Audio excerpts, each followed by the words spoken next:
अगर आप इस 20 किलो के सोने को बाहर निकाल सकते हो तो ये सोना आपका, कैसे बताता हूँ। क्या आपको फ्री में रीबॉक के महंगे जूते चाहिए? एक ऐसा पत्थर जो ग्रेविटी को नहीं मानता, एक ऐसा रियल लाइफ हीरो जो अपरिचित मूवी के हीरो की तरह लोगों को सजा देता है। इंटरेस्टिंग फैक्ट्स और किस्से कहानियों को जानने के लिए, सुनने के लिए देखते रहिए वीडियो लास्ट तक। चैनल सब्सक्राइब नहीं किया तो कर लो। फैक्ट नंबर 11, ये वीडियो है टर्की के इस्तांबुल का। वहाँ पे गोल्ड इंडस्ट्री को प्रमोट करने के लिए ये चैलेंज रखा गया, ये कंपटीशन रखा गया। इसमें होता ही है कि जो भी इंसान इस गोल्ड के पीस को बाहर निकाल लेगा सक्सेसफुली, उसका ये गोल्ड हो जाएगा। दुनिया में बहुत ही कम इंसान हैं जो ये चीज कर पाए हैं, क्योंकि ये करने के लिए आपके पास दो चीजें होनी चाहिए। पहला कि आपका हाथ छोटा होना चाहिए, दूसरा आपके हाथ में दम होनी चाहिए। क्या आप इस सोने के पीस को बाहर निकाल पाओगे? कमेंट्स में बताना। फैक्ट नंबर 10, आज से 30 साल पहले 90 के दशक में जब केवल टेलीफोन हुआ करते थे, मोबाइल फोन नहीं होते थे, तब उस समय प्रॉब्लम होती थी लोगों को फोन उठाने में, कि उन्हें बहुत देर तक अगर बात करनी होती थी तो ऐसे कंधे से टेलीफोन को दबाकर रखना पड़ता था, जो कि लंबे समय तक कर पाना मुश्किल था। और इसी बात का सोल्यूशन निकाला उस समय के एक सामान ने, जिसका ये एडवर्टीजमेंट है ना इंटरेस्टिंग। ये प्रोडक्ट आपके टेलीफोन को आपके सर से ही जोड़ देता था, जिससे लंबे समय तक बात कर पाना बहुत आसान हो गया। फैक्ट नंबर 9,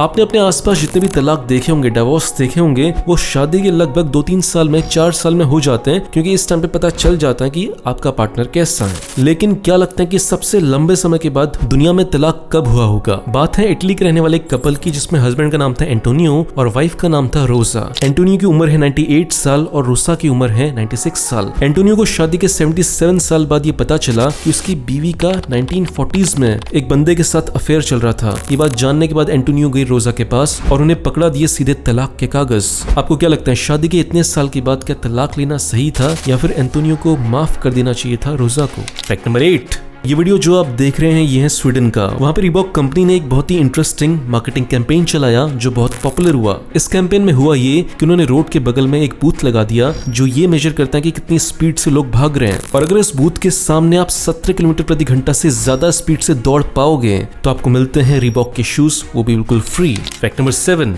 इंग्लैंड में एक बार बहुत ही अजीब सा कोइंसिडेंस हुआ। इंग्लैंड के एक हॉस्पिटल में एक बंदा भर्ती हुआ जिसका नाम था ग्रैंट वोल्फोर्ड, और इसमें अजीब बात ये थी कि उसके बगल में जो बंदा बैठा था उसका नाम भी ग्रैंट वोल्फोर्ड था। अब इसमें और इंटरेस्टिंग बात ये है कि पूरे के पूरे शहर में केवल ये 2 ही इंसान थे जिनका ये सेम नाम था। तो ये कितना अजीब सा इत्तेफाक है कि पूरे शहर में 2 लोग हैं जिनका सेम नाम है, और किसी का भी ये नाम नहीं है पूरे शहर में, और वो 2 लोग एक साथ भर्ती होते हैं हॉस्पिटल में। फैक्ट नंबर 6, जब इंडिया ने पाकिस्तान के ऊपर सर्जिकल स्ट्राइक की थी तो एक बहुत ही इंटरेस्टिंग चीज का यूज किया गया था। जब इंडियन आर्मी पाकिस्तान के अंदर घुसी थी तो पाकिस्तानी आर्मी के साथ जो शिकारी कुत्ते रहते थे उन्हें डराना बहुत इंपॉर्टेंट था, और उन्हें डराने के लिए इंडियन आर्मी ले गई थी तेंदुए का पेशाब। तो इसमें फैक्ट ये है कि जब भी कुत्ते को ये महसूस होता है कि आसपास तेंदुआ घूम रहा है तो वो कहीं जाकर छुप जाते हैं और बिल्कुल भी आवाज नहीं करता। तो इंडियन आर्मी जैसे ही पाकिस्तान के ऊपर हमला करने वाली थी उससे पहले उसने आसपास पूरे एरिया में तेंदुए के पेशाब को फैला दिया था, ताकि कुत्ते बिल्कुल शांत रहें और कहीं भौंक कर ये ना बता दें कि इंडियन आर्मी के सोल्जर्स आ रहे हैं। फैक्ट नंबर 5,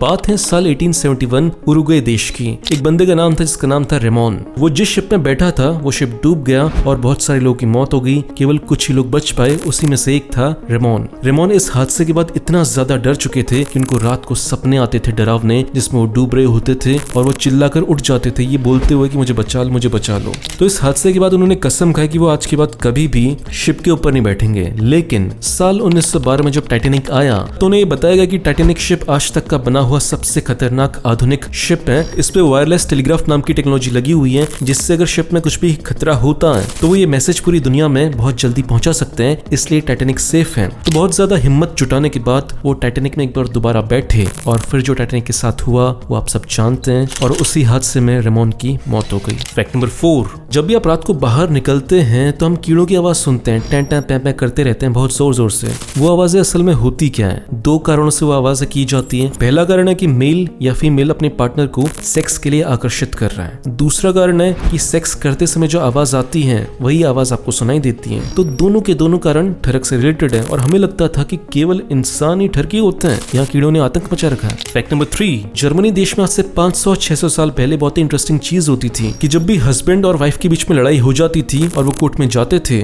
तो कोर्ट उनसे बोलता था कि आप एक्चुअली में लड़ाई लड़ो, ये देखने के लिए कि कौन जीतता है। बहुत बढ़िया। और इस लड़ाई के रूल्स बहुत इंटरेस्टिंग होते थे देखो जो मर्द होता है वो फिजिकली लड़कियों से ज्यादा पावरफुल होता है और इसी बात को बैलेंस करने के लिए जो मर्द होता था वो एक गड्ढे के अंदर जाता था और उसके एक हाथ को बांध दिया जाता था, और वहीं जो लड़की है वो फ्रीली कहीं भी घूम सकती थी और उसके हाथ में एक पत्थर से भरा हुआ थैला होता था जिससे वो अपने हस्बैंड को मार सकती थी। अब आप बताओ कि इस कंपटीशन में लड़का जीतेगा या लड़की जीतेगी? कमेंट्स में बताना। फैक्ट नंबर 2, कनाडा में एक ऐसा पत्थर है जिस पर साइंटिस्ट बहुत समय से रिसर्च कर रहे हैं लेकिन अभी भी ये पता नहीं लगा पाए कि ये पत्थर खड़ा कैसे है, ग्रेविटी की वजह से ये गिर क्यों नहीं रहा।